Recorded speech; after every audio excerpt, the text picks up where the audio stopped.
Magandang umaga po. Muli ang inyong lingkod, si Chef Roy. Kumusta po kayo lahat? Shout out po sa mga kapanood ng video kong ito. Pagpapalain po kayo ng Diyos po.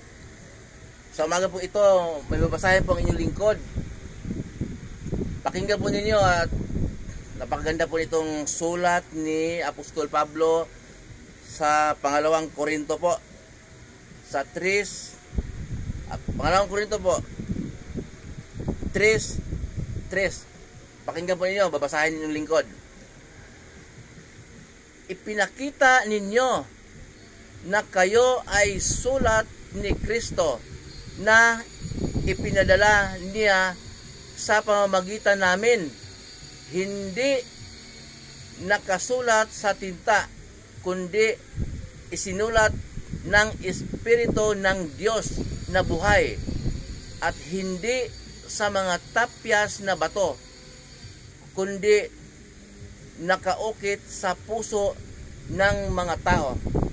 Ayan po. Lagi po sinasabi yung lingkod na ang lumang tipan, ibig sabihin ng lumang tipan, lumang kasunduan, isinulat ng Diyos, inukit niya sa dalawang tapyas na bato. Pinadaan po niya kay Moises, at yun po ay tipan po, patakaran ng Diyos.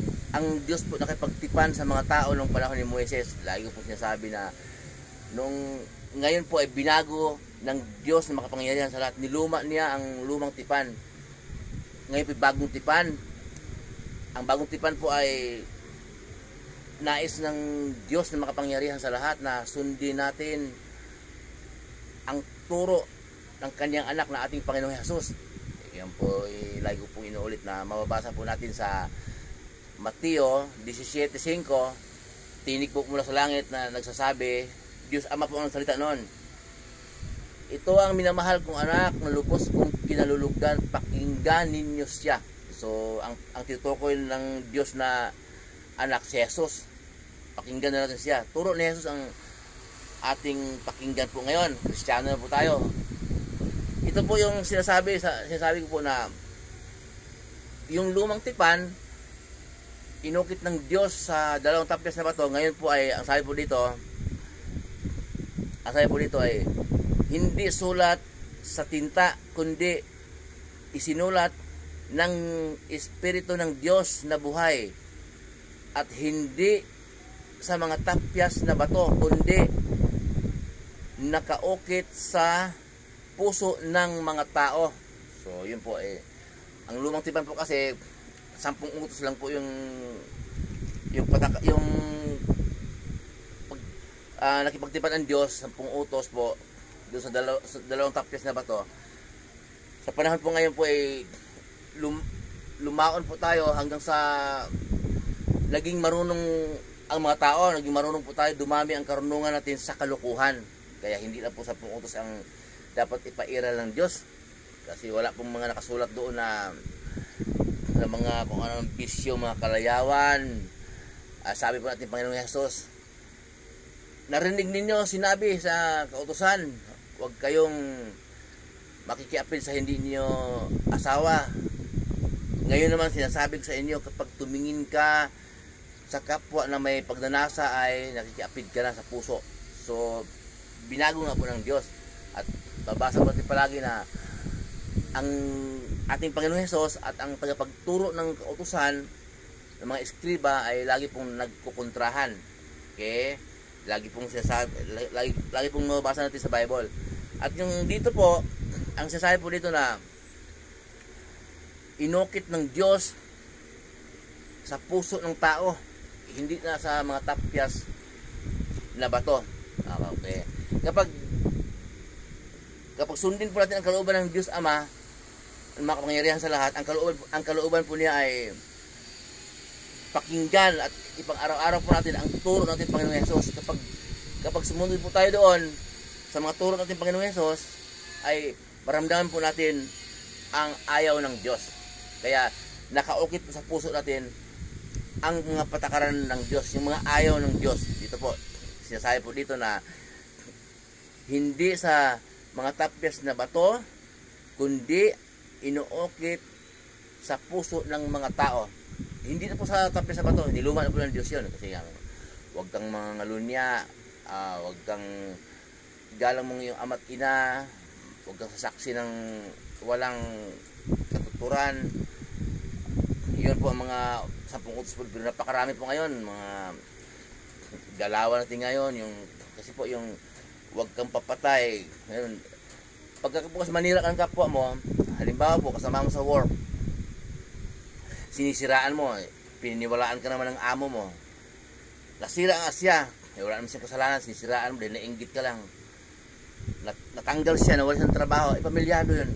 Para ka na rin pumatay noon mga ganun pong galawan, yung mga magaslaw na gawa, galawan, mga sugal, wala po sa 10 utos po yun. Kaya ngayon, kung ang sinasabi po dito, hindi na inukit ng Diyos sa 2 tapyas na bato ang bago niyang tipan sa tao. Ang tipan ng Diyos sa tao, hindi na niya inuukit. Nakipagkasundo muli ang Diyos sa tao. Yung pagkasundo po, sabi niya, ito ang minamahal kong anak, na lubos kong kinalulugdan, pakinggan ninyo siya. Yun, nakipagkasundo na muli ang Diyos sa atin. Pakinggan din ang ating Panginoon Jesus. Kapag sinunod po natin yan, maramdaman po natin kung anong ayaw ng Diyos. Marami po, hindi lang 10 utos. Marami yung mga iba yan mga pagsusuot ng mga litaw na yung singit. Sinasabi naman ng Bible na huwag maging sanhin ng pagkakasala ng iba.